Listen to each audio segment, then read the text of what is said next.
Traditional sovereignty is all about the love.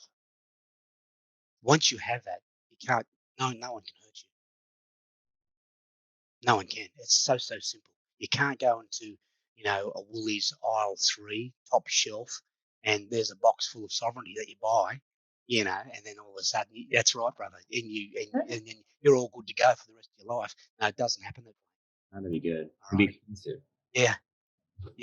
So that's how powerful the original sovereignty is. That's what sovereignty means, to be connected to country and connected to culture. To reason with someone is to motivate them to do or accept topics, ideas, and this podcast is about the relationship with ourselves and the relationship with others, finding our stability in our self-worth, and how do we actually be in healthy relationships. We find this out through connection, compassion, and communication. Reach out, connect with me, like, subscribe, comment. I want to unpack whatever it is that we can to really get to the nitty and gritty of finding out how do we get better in ourselves and how do we get better in our relationship. Hold up. Wait a minute. Something ain't right. No. Rough on him now. No, he needs to know. I just wanna feel real love, feel the home that I live. I still remember me before you. I just haven't met you yet. 3, 2, 1. Oh yeah, Reason With Me podcast, we're back and we've got some guests. I am blown away by this powerhouse that I've got coming on to the podcast. I've wanted to have an Aboriginal individual come on and talk about culture, and unfortunately I was unable to have an Aboriginal woman when I was seriesing women on the podcast, and as she was, I believe her mum was unwell, and pay my respects to her, and would have been so grateful to have her, but lucky enough was able to find an incredible mentor, an incredible elder in his community, and has touched the lives of many people, including myself, in really breaking it down, keeping it simple, in how we can come back to culture and what that means for us and how we can get well. And oh my God, I do a lot of and woo, and you'll probably be able to tell. If you're watching video, you'll see me shake it about, and if you're just doing the audio, you'll notice lots of oh my gods, because lots of goosebumps and chilling moments. So let me introduce Zeke Shaw. Zeke is an original custodian of the Wiradjuri people in Wellington, New South Wales, through his mum, and the Tjapukai people of Cairns, Queensland, through his father, both tribal sovereign nations. Zeke is the youngest of 9 siblings, 7 boys and 2 girls, and was the only formally educated in his family. He's a teacher by trade of 10 years in education, 14 years within the law sector through the police force, the sheriff's office, and the court systems. He also had 20 years country rugby league refereeing of New South Wales, and I'm sure he tossed the ball around as himself and was quite a natural in his abilities. He resides in the Brisbane area and is actively involved with the Australia Project TAP, which provides supports and guidance to local communities and local TAP groups. Zeke also operates and owns his own cultural consultancy, which supports and empowers and guides workplace cultures and businesses that are committed to closing the gap between Aboriginal and non-Aboriginal communities and families. All that is just an understatement of what this guy has to offer. He is such an incredible person in the way that he connects and in the way that he articulates and can communicate how we simply can get better within our true self, and how we can come back to our relationship with our culture and really break it down in a way that allows us to grow and heal. Enjoy. All right, Zeke, welcome to the podcast. So good to have you. Jackson, it's a real pleasure to be here with you today. I am super keen to get the ball rolling and talk all things self-worth, relationship, culture, everything. In the limited time that we have, but we'll see what we can get through. So tell me a bit more about you. Who the hell are you? What do you do? Yeah, 100%. Happy to volunteer that up for you and your audience. And before I think I go any further into that, which I'm very happy to do so, let's just pay our respects, I think, and acknowledge, those many different tribal sovereign nations right across this beautiful continent that we call Australia, and we call it home. So, in relation to that, my friend, I'd like to acknowledge all our traditional owners right across this beautiful, vast country we call Australis and we call home. But I'd also like to acknowledge and pay respects to the elders past and present. I think it's important, Jackson, that as part of my acknowledgement to country today, I also like to acknowledge um, those leaders that are emerging moving forward, because without those guys, my little brother, we don't have any vision. We don't have any way moving forward, what that looks like for us as a future. Um, and part of my acknowledgement also would be to acknowledge those that did not make it home, Jackson, the stolen generations, those that have been kidnapped as part of the historical events of this country. So, without further ado, brother, um, yeah, let's have. I hope our meeting today is a really good one. Yeah. Well, thank you. Thank you for that. Yeah, I'm so blessed and honored to have you. So, yeah, tell us a bit more about you and your story and whatever you feel like sharing. Yeah, sure. Yeah, no worries. Well, I hadn't had much practice in relation to talking about myself. I think that's quite often the case over the last 50 years. I've been given plenty of opportunities to talk about other people's journeys, and especially workplaces that I've been very fortunate to work with. But look, I'll give it a fair crack, hey? Yeah. Yeah, look, my full name is Ezekiel Epaphroditus Shaw. It's a biblical name, and it carries two remarkable prophets that was given to me as a natural gift by my father, who was a pastor of that particular space. But he also too is a traditional sovereign man of the Tjapukai tribal nation of Queensland up near Cairns. My mother on the other side is a traditional custodian of the sovereign people of the Wiradjuri people of Wellington, New South Wales, down towards Dubbo, Bathurst, Orange area. So I was very fortunate to grow up in a very sovereign, loving, Christian natured environment. You know, the youngest of 9 siblings, Oh. 7 boys and two girls, yeah, and the only formally educated one out of all of us, which really at the end of the day is here or there for me, but it just basically I think leans towards defining us as people of who we are in the Mm, skin that we wear today.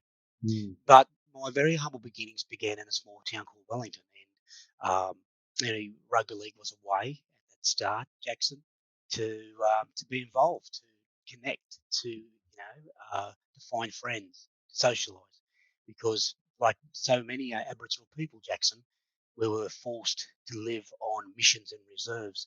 These were places very much like concentration camps that were designed by the Australian government for Aboriginal people to be forced to reside on and be managed as such by what we call back then mission managers.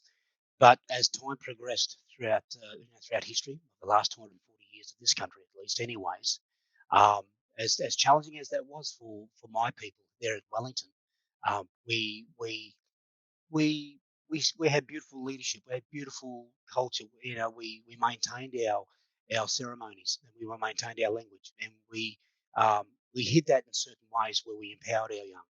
mm, And so I was very fortunate to be one of those to mm, come through that leadership regime. And we often call that as a rite of passage, to which mm, I'm very happy to talk about throughout this morning. But mm, when you come through such a cultural rite of passage like that, Jackson, it's an amazing what happens. There's not many things in this world, brother, that can hurt you when you come through something like that, and that's why I'm very fortunate to be here today and share exactly what that experience looks like. So, you know, sport, great social networks, then leapfrog into that academic space, over the last 10 years or during a 10-year period of my life. Um, and I was very fortunate that began and continued to begin a storyline. That's what we call a Mm. dream story Mhm. of connections with other tribal sovereign nations. So, Mm. which expands over 50 years, you know. Um, so, in a nutshell, I was very fortunate to have that old school leadership mentorship, Mhm. that brings me up to today to empower other people with cultural and relevant knowledge. Yeah. And I remember you training me a couple of years ago, maybe, and it just blew me away, mate. It was so obviously the stuff that you've learned along the way and the leadership that you've been given to be able to now pass that on and educate so that we can just be better, just do better um, as a whole. Um, I think you really articulated really well, and I got so much out of that. So yeah, always been very grateful and always been keen to snatch you up and get you in here. Oh, so, I mean, the thing that you've already said the word, my favorite word, connection, a few times, and I think that's just the way we get well. And when we look at what you've just said, I think tribe and community and coming togetherness has allowed you to be in the space you've been, but also allowed a lot of, like you said, there's not much that can hurt you when you have such a group, such a tribe.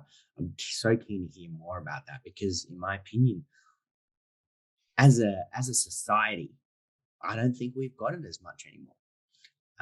In across the world, I think we've become a bit more individualized, and we're all getting a bit sick and more sick than we might have used to be, more together. So I'd love to hear your thoughts. Yeah, sure. I'd love to. Yeah, and let's use the most current experience that everyone is experiencing, because it comes back to that word connect that you so respectfully shared with us now. Look, Corona, coronavirus, it's really chucked a spanner in the works with everyone around the world. Yeah, Mm, over the last 2 and moving on to 3 years now, and whatever people's take is on that, I'm not here to delve in what it looks like in relation to injections, what it looks like in terms of individual experiences. But let's have this conversation to bring it back to the word connect, because this is exactly what this is, and it's allowing now um, human beings, it's allowing the human race, those that really are looking for what you say is their tribe, and it is, and they are looking for people to connect with, um, that are away from what they've been coerced into thinking. Um, Again, not wanting to go down that path too thick, but it's important to realise today that I'm finding it's a remarkable opportunity for not just Aboriginal people of Australia, but it's a great opportunity where all human beings are really wanting to be a part of other people's lives. mm, And it doesn't matter whether you're white, it doesn't matter whether you're black, it doesn't matter whether you're a male or a female, and it doesn't matter whether you're young or old. People are really reaching out, wanting to be a part of their new tribe, and as part of that is all about acceptance. Now, one of the most remarkable thing that I find, Jackson, which is actually a pretty cool thing, by the way, yeah. is with Aboriginal culture, brother, you know, um, what non-Aboriginal people did not realise for a very, very long time, for 240 odd years of oppression in this country, what non-Aboriginal people didn't realise is that Aboriginal people, we've always loved you. It's so simple. And I want to repeat that. Mm, Brother, we've always loved white people, always have. The only reason why you did not know that is because you weren't told that. mm, Because there's things in between us, the white fellas and the black fellas, and I say that quite sincerely and respectfully without any derogative terms whatsoever, oh, um, that wanted to use that as a device mechanism, wanted to segregate, of people coming together. And whatever label you want to put on that, that's a matter for anyone in this, as part of our audience today. You can put a label, you can say government, you can say whatever you like. But that's exactly what's happened here. So Corona has brought about an opportunity where people have now been forced to have their human rights taken away from them, to have their freedoms taken away from them, to be dictated to about where they can live, how they can live, when can they leave their front door, when they can't, you know, and when they can eat, what can they drink. So basically, that short picture of a controlled environment, a micromanaged environment, is simply a description of Aboriginal people's lives over the last 240 years in this country. So for Aboriginal people, Jackson, we're very, very excited for you. We're very, very excited, my brother. And Aboriginal people like this, brother, look, we got our arms open like this, and we go, welcome home. What is it that would you like to do now? Because we love you all. Because what you're experiencing over the last 200 big years, Aboriginal people have lived that experience for the last 240 odd years of oppression. Yeah. So it's exciting times right now. And everywhere I go now, everywhere and everyone that I touch base with, Jackson, it does. There are people that have been wanting to reach out and just extend their hearts and go, you know what, we did not know. We did not know that Aboriginal people loved us and were waiting for us to come home to the real family. And that's what we say, connect. That's what we say, the real tribe. It's the human family, brother. Yeah. I wonder how many times I'm going to get goosebumps in this little chat, but it's yeah. I mean, you're so right, and I think what I think about a lot, and you definitely really touched on. I resonate with it so much of what you're talking about because I've believed it for so long. We look at something like intergenerational trauma. It just and everything that you just said about what you've experienced and what we've gone through, and now there's starting to be this similarity in that and some shared community in oppression and in I guess perspective, and that we got to turn to the best. You guys are the best teachers. The history and the community and the resilience is where we learn it. When we look at intergenerational trauma and the past and the past and the past and how far we need to go back to look at, what's going on. We think that that's the only thing that it's happened. But now, because of the guidance, because of I guess the experiences that you've been able to either share or we've been able to watch and see, is that it's happening all around us. And if we listen and watch and actually be open arms and accept the love and connect, we'll learn so much because you for yourself, Zeke, you've done an incredible job to be able to be where you are today and thrive, in my opinion. We need more of that. We need to get sat down and like grab some of the shoulders and listen here. This is how we stay well, and this is what we need to do. And I think that's a big part. I think we all need to turn a little bit more to those that have been through and continue to go through and learn how they still come back to connection in order to survive, in order to then thrive. So that was a bit of a rant, but tell me, Zeke,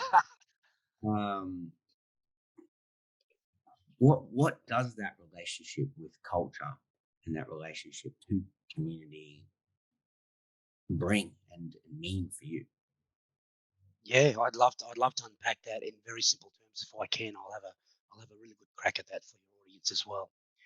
What is culture? What does it feel like, and what does it look like? Yeah, when you come from that. Well, for me, it's very simple. Here we go. First of all, you cannot separate anything from whether it be the land, whether it be language, whether it be customs and ceremony and dance, whether it be story, all right, whether it be elders, whether it be cousins, whether it be your extended families and kinships. You cannot separate any of that. So if I can start with that really glued, wonderful warm picture, that's a good way to start. Now, inside of all of that, right, there's teachings, there's all of those things that play a part at different times when you grow up. Yeah, and there's elders that have a role to play. And these elders will not be so what we'd say blood related to you, but they have a cultural obligation in the sense to coach and mentor and assess and evaluate you in your growing stages of development. Yeah, this is when you're connected to culture and to country. Now, when you come through this process, you can sort of picture now that, oh wow, you've got all of these different Aboriginal elders at different times of your life giving you beautiful pieces of cultural information. But that pieces of cultural information, Jackson, as I shared with you before in your training, a good couple of years ago when we sat together with the other team members, um, that information is actually aligned with your characteristics and personality. Mm. So, what information Jackson might get from a particular elder in his community at a particular time and at his growth spurt will not be necessarily um, tailored or provided to someone else, because that piece of information for you, Jackson, is tailored for your characteristics and personality. Yeah. So for me, when I draw it back into my experience from when Zeke was growing up, you know, my elders saw in me very, very early in the piece that I had the capacity and the natural gift given by these old people. And can I say this now in relation to the word old people? If you want to call that spirits, if you want to call that God or Jesus or Buddha, that's okay. Whatever label you want to put on that, because for Aboriginal people, it's the same thing. Mm. It doesn't matter. It's the higher power. Right, But as long as whatever resonates with people in our listening to this this podcast today, 100%, it's all the same stuff. And I don't mean to be disrespectful in any way, shape, or form. So once they identified this natural gift that I'd had, which the gift was basically that I could take information and I could communicate it in a way, and then actually let it come out of my mouth in a way where actually people can really hear what I'm saying in a very, very simple way. Now, that seems to be a little bit easy. It's quite amazing because a lot of people can't do it. But yeah, it's comical, right? But here's the thing. So what they did was I was guided by my elders and my mentors then to become an educator.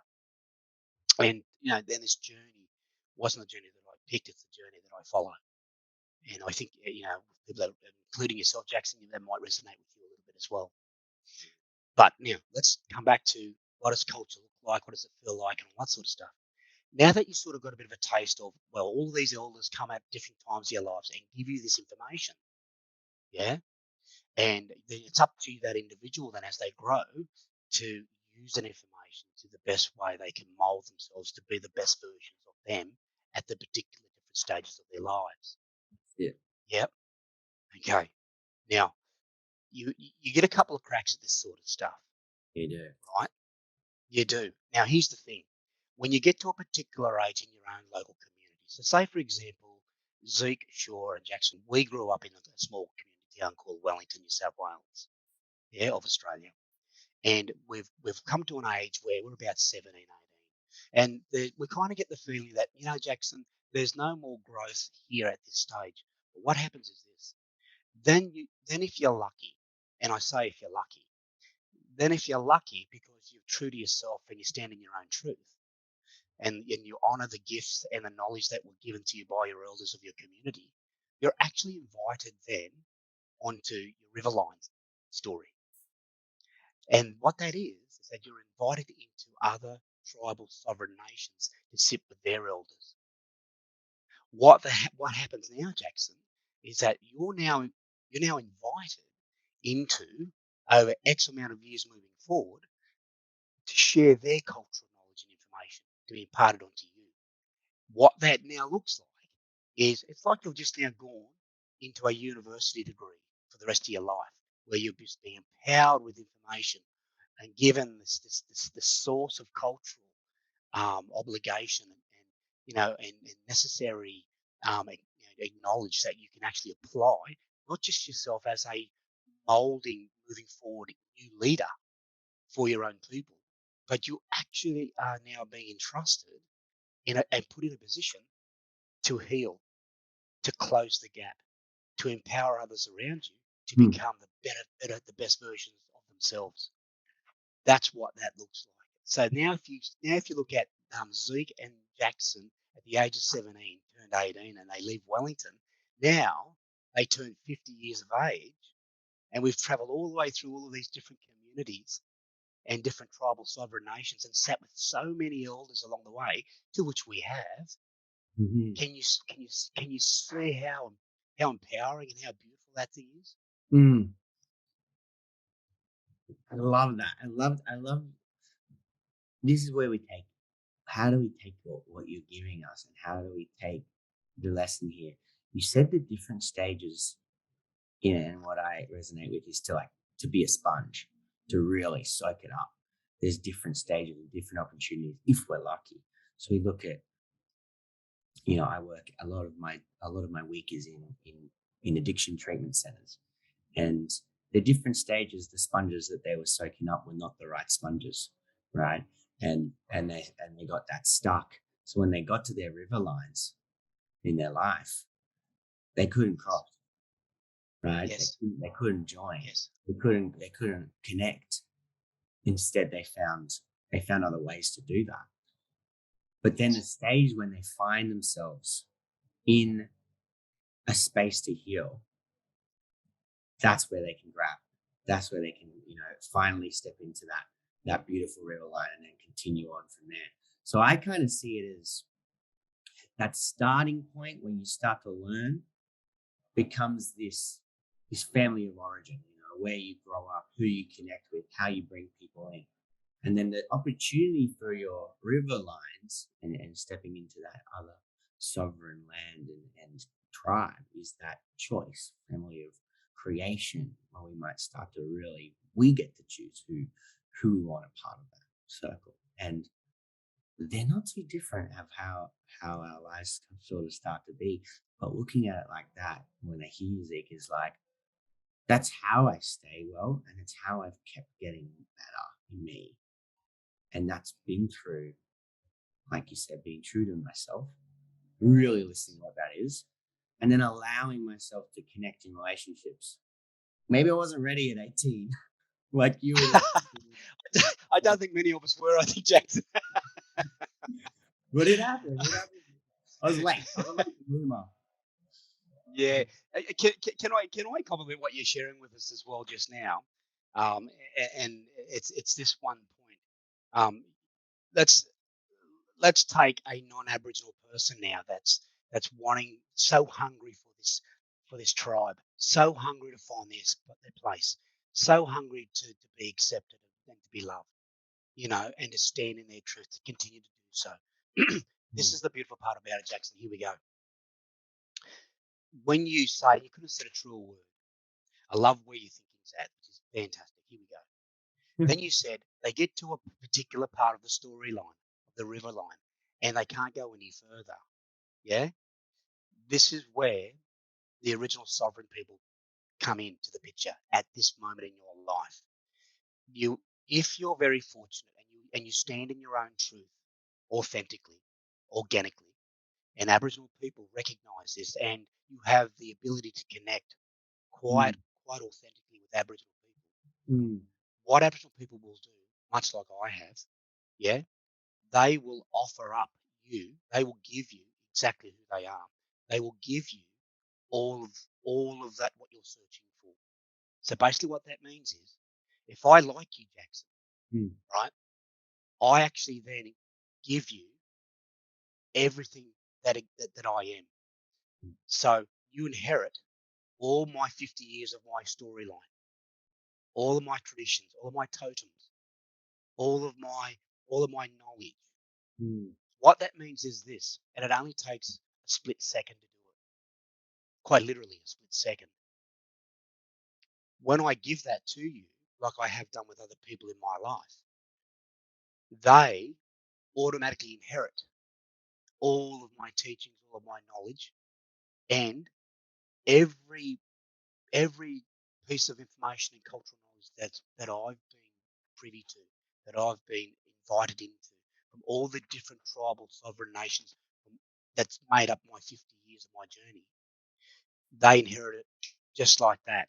And what that means is they will be protected by all of those Aboriginal people of all of those different types of tribal nations, their mothers, their children, their fathers, their brothers. But that's only given because if people stand true to their word and stand in their truth and honour their heart, they speak from their heart.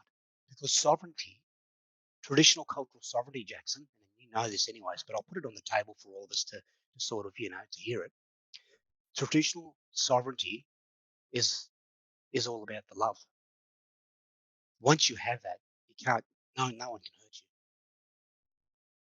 No one can. It's so simple. You can't go into, a Woolies aisle 3, top shelf, and there's a box full of sovereignty that you buy, and then all of a sudden, that's right, brother, and then you're all good to go for the rest of your life. No, it doesn't happen that way. That'd be good. All It'd be right. expensive. Yeah. So that's how powerful the original sovereignty is. That's what sovereignty means, to be connected to country and connected to culture. So you can't separate any of it. And probably, mate, if you give me an opportunity now, at this point, I could respectfully describe ownership. Mm-hmm. Do blackfellas own? Do blackfellas own Australia? Do blackfellas own the land? Well, the answer is no. Let me tell you what that means. Mm. Being an original sovereign person of Australia, of this country we call home, we are the custodians of it. When you break down the word custodian, it's like we're the caretakers, we're the landlords. Yeah, we care and nurture what that resource is. But here's the thing: you cannot separate the custodian from the land. So whilst we don't own it, we always are connected to it because we have a cultural obligation to care for it. For non-Aboriginal people, there's been a really misguided piece of information, and that's been an architect, a part of design by the government to mislead non-Aboriginal people to think that Aboriginal people are very angry, very violent, we're domestic violence perpetrators, we're drunks, we're alcoholics, we're drug addicts, we break and enters. You can't trust us. It's actually the other way around. As guardians, we're given by the powers that be. And again, let's say this, whether it be spirits or God or Jesus or Buddha, doesn't matter what label you want to put on it. I say that quite respectfully. It's the same thing, same power. We were given that responsibility because of the sovereign, because of the love that we have for Mother Nature. So we're very loving people, very caring people. And what I'm now going to share with you is this thing we call Australia and all its minerals and all its resources, hey, Jackson, it's always been meant to be shared, brother. Always meant to be shared. No one owns it. But here's the thing. It wasn't meant to be raped. It wasn't meant to be murdered. It wasn't meant to be stolen. It wasn't meant to be fenced up on a missional reserve. And it wasn't certainly meant to be, molested in all of its tyranny. It's all of those things that's not meant to be. But here it is. Aboriginal people still have our hearts that are open, brother. And Corona has now allowed us to bring every one of you home and go, welcome home, you fellas. We love you. What do you want to do now? Yeah. It's about choice, though, isn't it? You got to step into that space. It takes vulnerability, takes your truth, which takes people time to see and to get and to witness within themselves and others. But I've been doing lectures on depression, anxiety recently, and I'd be keen to hear your cultural perspective on mental illness. But it's like we're just a bunch of humans with these unmet needs and this disconnection. We don't need to make these big textbooks that tell us it's blah, blah, blah, blah, blah, and X, Y, Z, and ABC. Here's the criteria for you. Bing, bang, bong, you've got a mental illness. We're disconnected. We don't know how to come back to our self or back to our people or find the people that are going to bring us that stuff. And that the lessons are there. We've got to, again, be open. And this is the time when COVID has given people this opportunity and realization, and sometimes that's been thrust and forced upon in our reflection. But again, it comes down to choice. We're going to step into that. Or we're going to embrace or recognize the importance of going, I need to be a part of others because I realize how difficult it is to be by myself and what that truly means. And how do I solve it? How do I guess, connect back to it? Yeah, absolutely. And I love the way you describe that for myself and the audience as well, where you offer up the thought of people need to step into that space and to trust themselves, to take that leap of faith, to connect. And you're absolutely right, Jackson. And I love the way you put that. So thank you very much. People do need to take that leap of faith to step into that. And once they do that, they will find that there are sovereign original custodians that have been waiting for a very, very long time in that space waiting for you. And brother, cost you nothing. Doesn't cost you a cent. Simplifies the healing as well, right? It does, my brother. So complicated and complex and unachievable. That's right. That's right. And then when non-Aboriginal people actually experience, will allow themselves, number one, the faith to take that leap of faith, and back themselves to go into that space that you quite respectfully share with us, and they then give themselves opportunity to sit with sovereign people. Yeah, they actually realise that once they start to work and feel and mould and sit on country with those beautiful sovereign people, which doesn't cost them a cent, they start to realise, oh, hang on for a minute, this is really easy stuff. What hang on, this was supposed to be complicated. This is love can't be this easy. Life cannot be that simple.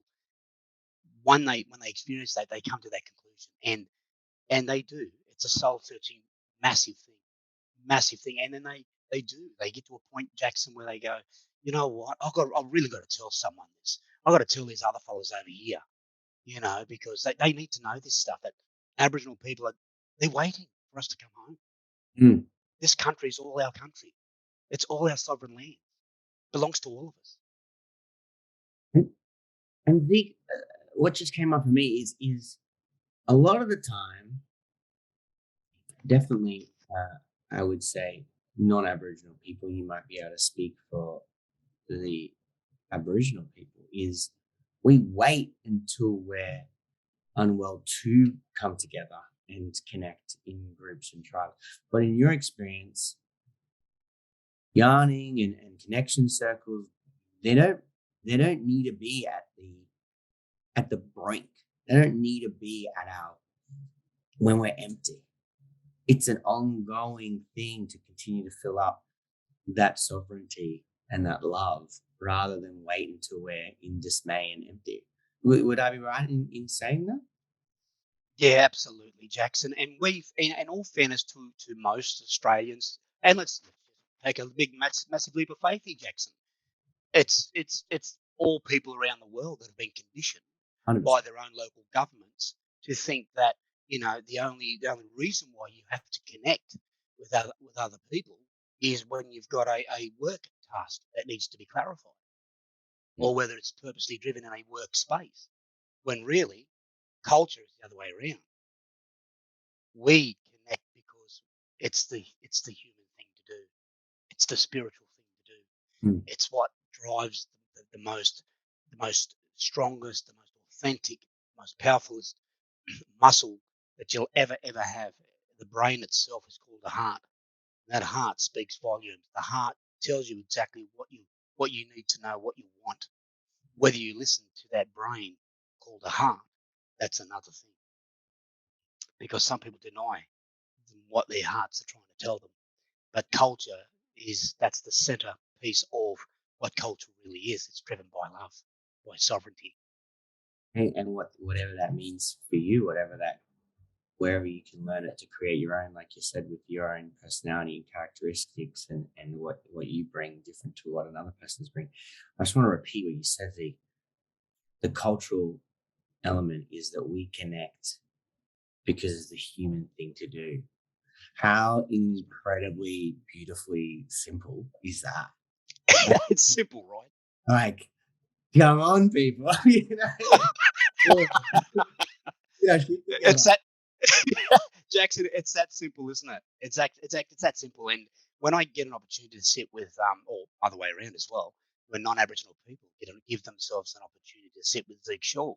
No, I don't have all the answers, but by Joe, I'll tell you what, I got one or two things figured out in this world after 50 years of walking a straight line, not so straight, but anyways.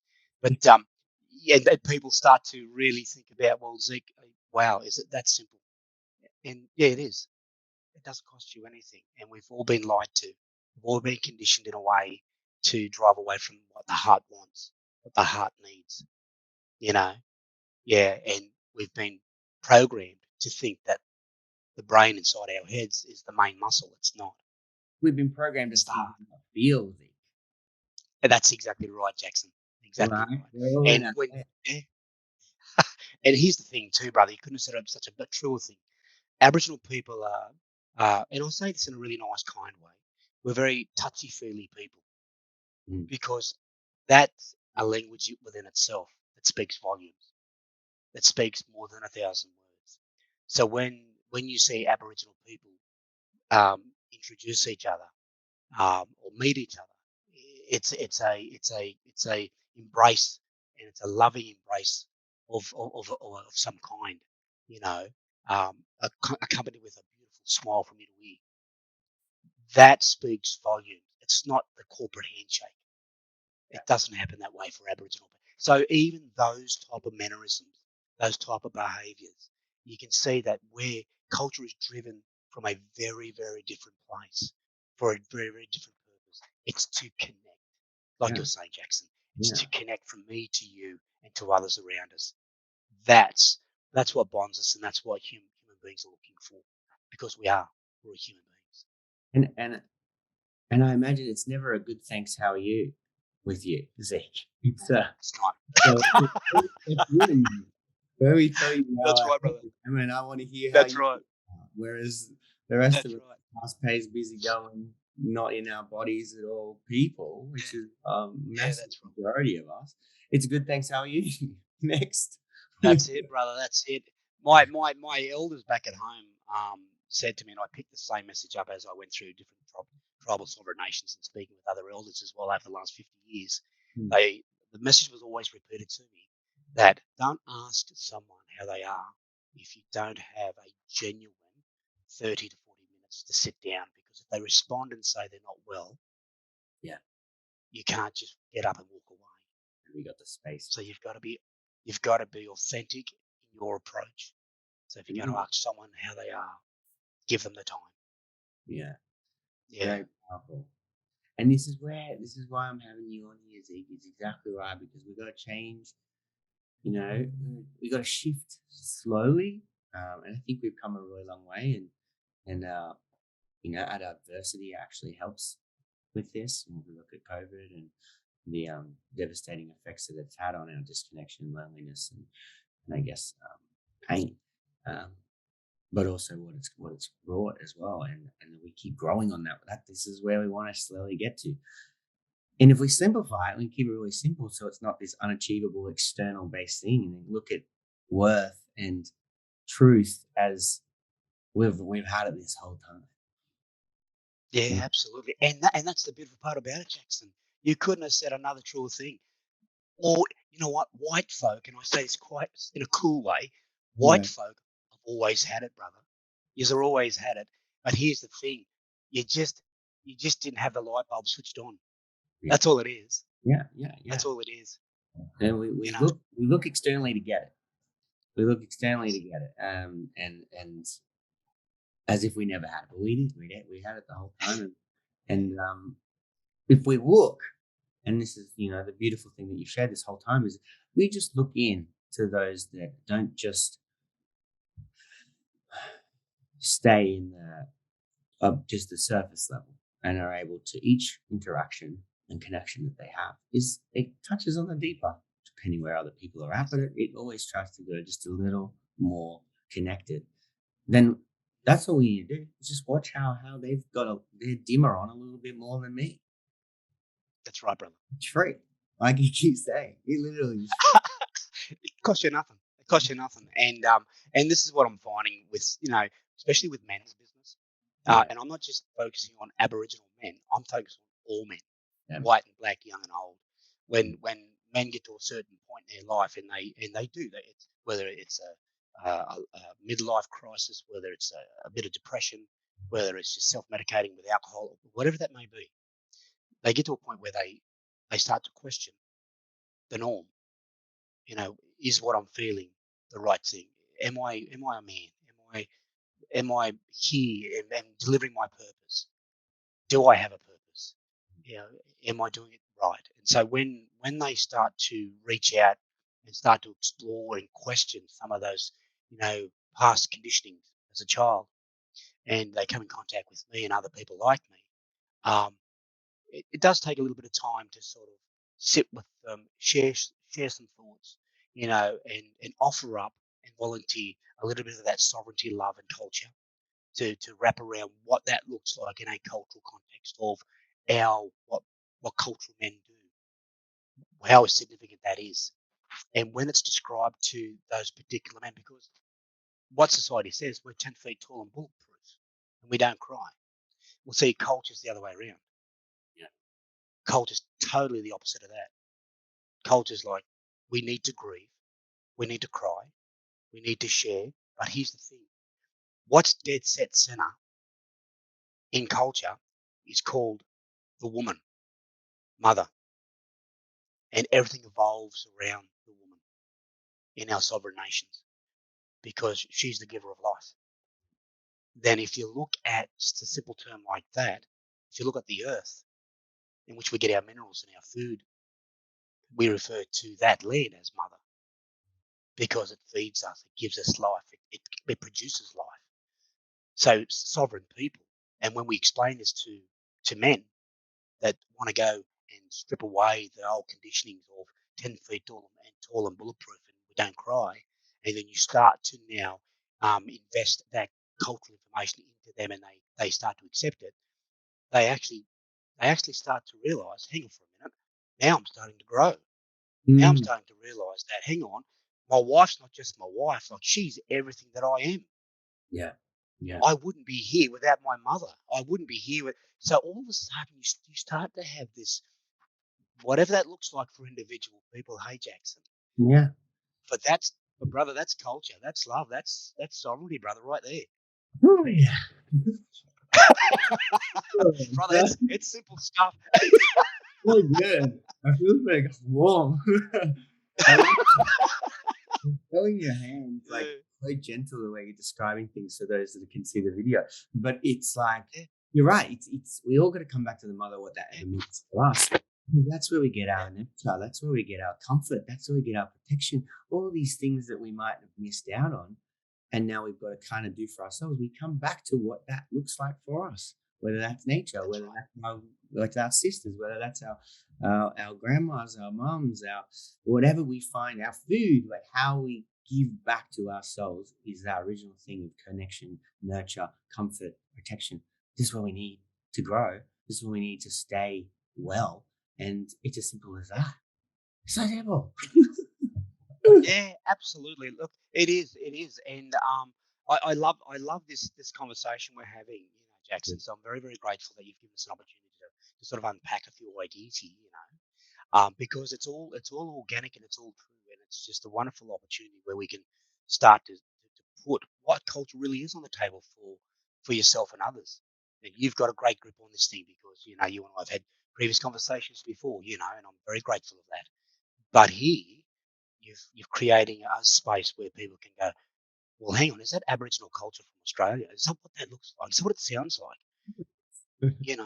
So, brother, I think hats off to you. And we're only touching on exactly what that looks like. And so, part of my consultancy, and I'm not giving my workspace a plug, definitely Oh not, no, but it's about important. plug away. Yeah. People want people are going to be like, we want Zeke back on the podcast. We'd like to learn how to be more about us. Yeah, so please tell me. And the training Yeah. that you gave me was a lot longer than 40 minutes. It was all day. And so, Yeah, the training goes for about a good 8 hours, 7 or 8 hours, doesn't it, Jackson? But well, it's all good stuff, yeah, and this is what I love about. Yeah, sure. So as you experienced, the last couple of years, and this is just information for your viewers as well that want to listen to the podcast from time to time. Look, yeah, absolutely. My role is to develop, to implement, facilitate, and mentor people much like yourself that are coming from the good place of your heart to work with not so many good people in their lives. You know, that find themselves in the out of home care sector of Aboriginal foster children, or those that are suffering depression and other means to self medicate. You know, and to keep them to help themselves cope, I guess, whether it be through alcohol and drugs and the likes. But part of what I do is my consultancy works on exactly what we're talking about, exploring those cultural values, those cultural avenues, and developing up supportive strategies and information and training packages that they can employ and implement inside their workspaces to provide to their to their workers, to their staff, to their colleagues. But equally important, Jackson, as you and I've experienced, is to offer that to not so fortunate people that we unfortunately call our clients. Whether it be Aboriginal foster children or whether it be the families and the individuals that we work inside our depression clinics, um, whatever that looks like for us. So that's exactly what I do in a nutshell, is working with people, much like yourself and others, that want to strengthen their opportunities to get people to heal in whatever ways they resonate with. I love that. I love that, Zeke. Where can we find you? What's the best way to connect with you? Yeah, brother. No worries. Look, obviously, I'll give this a bit of a plug. Look, if people want to reach out to you, Jackson, that would be absolutely wonderful to connect with Zeke Shaw and Zeke Shaw's consultancy. That's quite all right. But should you be flat out all the time as well, doing what you're doing, the good work that you do, Jackson? They can always find me on LinkedIn. Under the basic word Zeke Shaw, that's Zeke Shaw, Shaw, and you'll just see me there, and you'll see my consultancy and what it's worth, and it'll give you a bit more information. But I'm more than happy for people to reach out and connect with me, and to explore what that might look like for them, whether it be on an individual basis, or whether it be in that workspace as well. You know, so yeah, more than happy to take any inquiries whatsoever. Yeah, that's beautiful. I mean, I just want to say, we talk about connection. I just feel so connected and so grateful and honored to sit with you for this amount of time. And, the ripple effect that I'm hoping that this continues to have on everybody that gets a chance to have you in their presence and can be present and accept and step into this to take on what they Yeah. need from it. So I just want to say a big, heartfelt, super big inhale, exhale gratitude to you, Steve. It's been unreal. That's Yeah. quite all right. And if I can take this opportunity, Jackson, to mention to you and your audience as well, and those that will, fortunately tap into this podcast down the track. Currently, at the moment, in relation to my Indigenous leadership as well, I've been asked by the Australian Project, which is, they have us, I think, about 110 satellite groups right across Australia, especially given our current circumstances with Corona, and this bizarre way the world's turning, to engage with them and to work alongside them in that Indigenous space, um, and help them find a leadership, complement their leadership team to align themselves with local sovereign nations right across Australia. Mm. Um, to support their local communities. So I guess I just wanted to take this opportunity, and if that's all right with you, to share with yourself and your audience. It's exactly that's where I'm sort of finding my energies right now, and I think that's just a very well balanced, humane purpose of where I need to be leaning in towards. And so, guys, if you ever wanted to, tap into that space, I guess moving forward, have a look at the Australian Project, and you'll find me there. And I'm more than happy to have a conversation in relation to that as well, because it's very, very similar to what Jackson and I have talked about here today as well. Mm. Beautiful. And I'll put all those links and stuff like that in my website and in the bio, in the show notes as well. But again, thanks for your service and thanks for all the experiences and knowledge that you have, Zeke. It's been absolutely unreal and an absolute pleasure. Oh, how do you top that? I don't know, Jackson, but I tell you what, if you ever feel as though that you wanted another extended type of podcast moving forward, I'd be very happy to support you.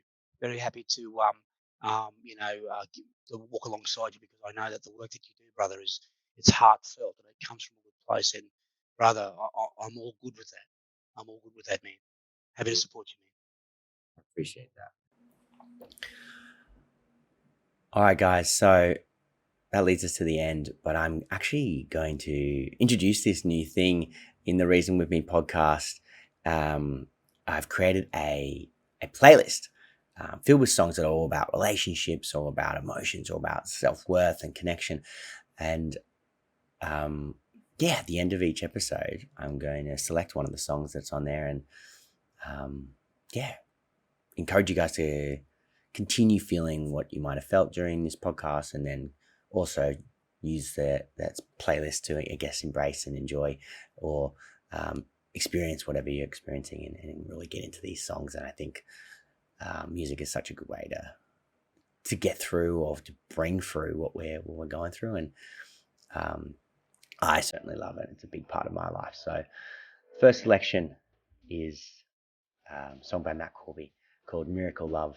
And why I love this song is it's very on theme today. We're talking a lot about sovereignty and love, and this just reminded me of that, and how we can find miracles in that. And yeah, he just has a killer voice, and I've definitely had some moments listening to this song, belting it out, singing in my car, and it's definitely makes me feel.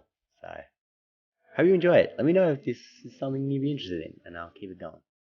Enjoy. If you want to find out more about how therapy can help you kick some goals, go check out findreasontherapy.com.au or the Find Reason Therapy Instagram.